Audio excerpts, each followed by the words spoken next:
What's going on, guys? Andrew Piluk Hockey here, back for another video, and you guys see the title.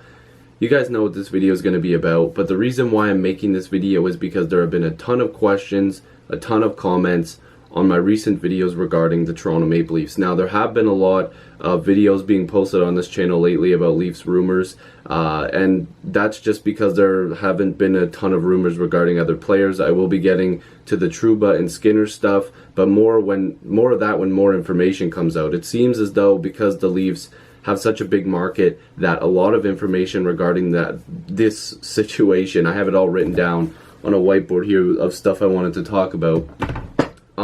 There's just been a ton of information that's come out, but I kind of wanted to give my 2 cents and kind of give people an idea of what the Leafs thought process might be right now, because there is absolutely just a ton of stuff out there, and I think a lot of people are believing some things that aren't necessarily true, or maybe putting too much time into something. Because first of all, we should be watching the Stanley Cup final here. The Bruins and Blues are putting on a show, and I mean, let's try to focus on that. And I wanted to make more videos regarding the NHL draft, which are going to start coming up next week, or actually probably this week. But I wanted to talk about these trade rumors. So this is just some of the stuff I wanted to talk about and touch on.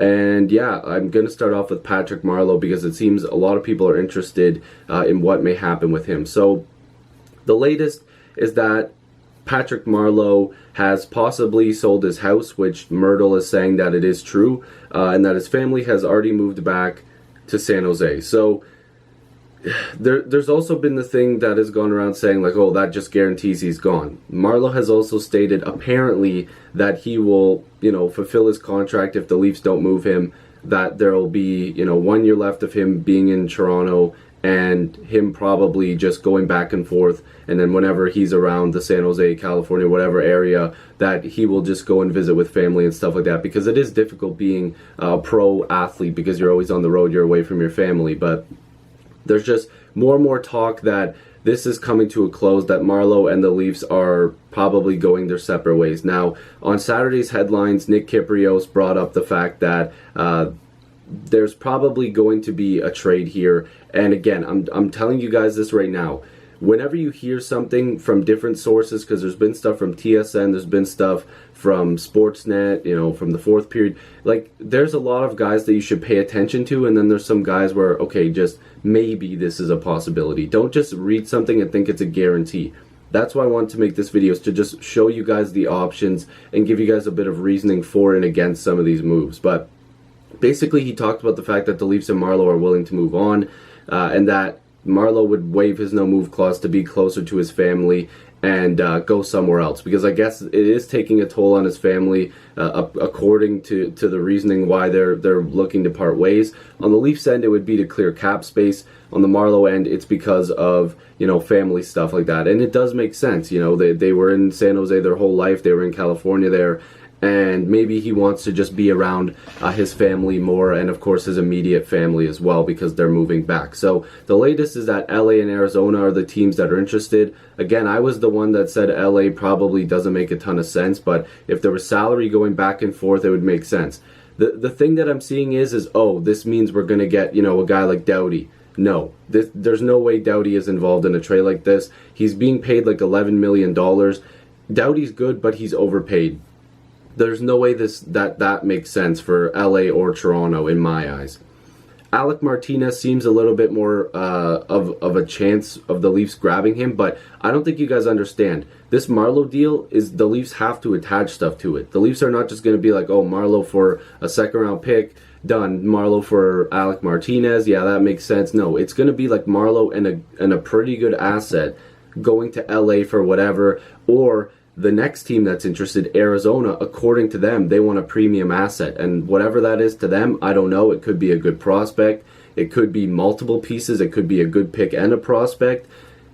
Guys, it's not going to be that easy. You can't just dump Marleau for a 7th-round pick unless you attach something to him. Like, people are like, oh, well, it's easy, just Bracco and Marleau for this, that.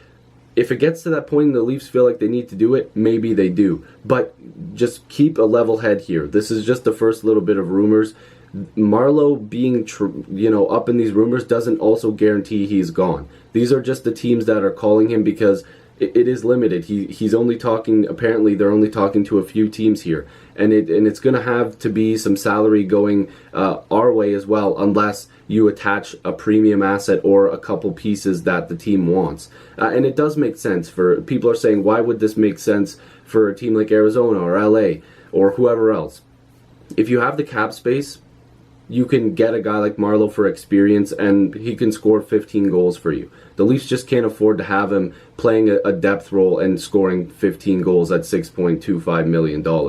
They need more cap space for Janssen, Kapanen, and Marner if all those guys end up staying, and I'll touch on them briefly in this too. But it looks as though that if you are trading Marleau, you're attaching something to him so that way you're not retaining salary, or it's very limited because the Leafs can't afford to retain salary. So that's basically what it's at right now. There's a bunch of different options, but don't get too crazy with the trade rumors with Marleau because there's nothing set in stone. The next is Nikita Zaitsev. Now, we haven't heard a ton since the original stuff came out, but Nikita Zaitsev played a lot of minutes for the Leafs. He played top 4 minutes. Babcock seems to like him. He played a bit better with Jake Muzzin, but he's not exactly a defensive dynamo that everybody wants him to be. He had a good rookie season, and that's why there might be a chance for a fresh start here. But I will let you guys know that at $4.5 million AAV for the next 5 years, it's probably not going to be that easy to get rid of. This could be another opportunity for the Leafs to attach an asset to him and move him somewhere else to try to just get that salary off the books. I don't think that they want to retain any salary on Zaitsev. He may be a little bit easier to move than Marleau in my eyes, to be honest with you guys. I think that there are teams that would be willing to take Zaitsev, but for the right price, if they're able to not give up too much, which I would assume you wouldn't have to. And if the Leafs attach something to him, nothing too crazy, but if you attach 1 or 2 decent pieces to Zaitsev, there's a chance you would be able to get back a depth pick in the draft or an unsigned prospect or something like that a team has given up on or something like that. I don't think the Leafs want to give him away necessarily, but I think they know that the writing's on the wall, that they need the cap space, and Nikita Zaitsev is the guy that needs to go as well. And I want to make this very clear. This is the same thing as Marleau. He's not out the door yet. So until a trade is made, you can't just keep saying, oh, well, now we have the money. They don't yet. They have to make these moves first. And again, you can't make fantasy land trades with Zaitsev. It's not going to be that easy. The Leafs might have to retain on one of these guys, but they can't. They really can't. But if they have to, it's going to be very limited. I think the Leafs are dedicated to going all in this year and attaching assets to them that aren't too crazy to move that salary. And again, Zaitsev was also asked if he would play for the Leafs, and he said, yeah, of course he would. He would come back. But this is, a request that hopefully, he can get a fresh start. Also, I'd like to add one thing on both Marleau and Zaitsev. First of all, with Marleau, a lot of people are saying, oh, we'll trade him because of his bonus is all paid out on July 1st, and then he doesn't cost that much to another team. This is something you need to pay attention to with Marleau. His cap hit will stay the same no matter what. If he goes, let's say he goes to LA, that 6.25 AAV, if there's no salary retained, it stays the same. It's 6.25. But Marleau's bonuses are not all paid out on July 1st. He's getting paid some on July 1st and some in the winter. Apparently it's December. So, yes, you do save the other team some money. Like, let's say it's $2.5 million or $3 million, right? Then the team that acquires him is only paying him in real dollars $3 million.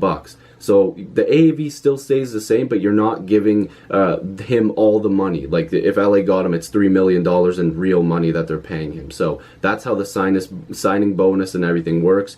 And with Zaitsev, on July 1st, he has a no-trade clause that kicks in, I believe, like a 10-team list that he has to give to the Leafs. But I think that they're both working together. And Steve Dangle brought up something that's very interesting, saying that Nikita Zaitsev and the Toronto Maple Leafs probably have a little bit of a good thing going here when it comes to looking for a team to be moved to, because I'm guessing that Zaitsev's manager is probably calling people, his agent is probably calling teams that he's interested in playing for, so it helps speed up the process where his agent can come back to Kyle Dubas and be like, hey, this team's interested in my client's services. So that's Zaitsev and Marleau for you guys.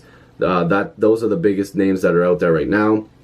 A recent report came out that Kapanen, Kadri, and Brown are guys that teams are calling for. Me personally, I know a lot of people might not agree with this. If the Leafs feel like they need to make a move for a defenseman and maybe the salary isn't there for both Johnsson and Kapanen, I think Kapanen would be the guy to go before Johnsson, because they want more left wingers. They actually have a little bit more of a chance to keep, they have a little bit of a better left side than a right side. So I think that Johnsson would stay, whereas Kapanen would go. But I would like them to keep both. If you trade Marleau and Zaitsev, you have a chance to keep both and still upgrade on the blue line. And again, I know you guys are looking for it, but that salary video is going to be coming out very soon. I just have to get some people together because it's going to be a big video. But regarding Kadri, look at what happened in that series. If Kadri doesn't make a dumb play, the Leafs have good depth on that center position. They really did not want him to do that hit. Obviously, nobody did. And I think that the Leafs want to keep Kadri. His contract is so cheap, under 5, or is it just over 5 or under 5? I think it's like $4.5 million. They want Kadri to stay there. That's fantastic depth. Unless they're getting back an absolute great contract backed as well. I think Jeff Viette said that on Twitter. Like, what's the point of moving a guy like Kadri? That's good depth, and that money is okay with Kadri. Connor Brown, I think at $2.1 million, the Leafs don't want to pay him that money as depth. I think teams like, maybe in Ottawa, maybe in Edmonton, and you never know, teams around the league looking for depth. He might be okay for another team to pay that much for, but the Leafs can't afford to pay him that. I would expect him to be gone. Then there was some talk on Marner. I don't think that you should. He was on the TSN trade bait board. I don't think the Leafs are interested in doing that. I think that they're still going to be talking to him regarding a contract, especially wherever this Marleau and Zaitsev stuff is going, will give you a better idea of Marner's dollars, because the Leafs may be able to overpay a little bit to be able to keep Marner, and by a little bit, I mean you can't go over 10.5. I don't know why people think he's worth like 11.5, $12 million. I think the Leafs should be comfortable at 10 million. That should be where it ends. If it's like 10.2, fine, you can live with it. But some of these reports coming out are ridiculous. I would not put them on a trade board. I don't think it makes any sense.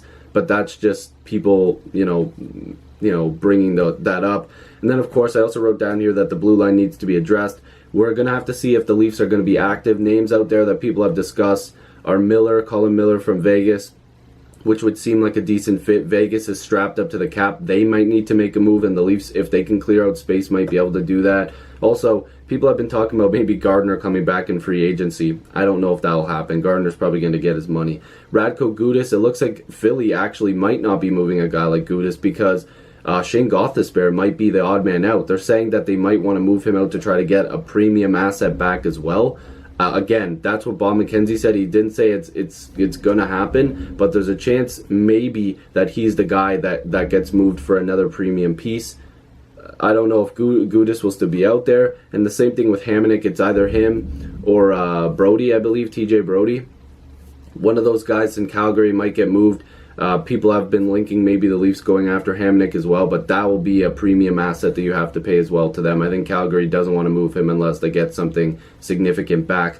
Again, none of these guys are like home run hitting trades for the Leafs to make, but those are just some names that have been tossed around. So that's my board of all the information I had. Hopefully you guys enjoyed this video. If you're new, make sure to subscribe. I'd love to have more hockey conversations with you. Join the squad. Let's get to 6,000 subscribers. Thank you guys so much for the support lately. It's been great. You guys are the best. And hopefully you stick around. Click the notification bell. And again, lots of stuff coming up. NHL draft reviews from years past are coming as well. So be on the lookout for that. I'll see you guys in the next video or stream. Peace.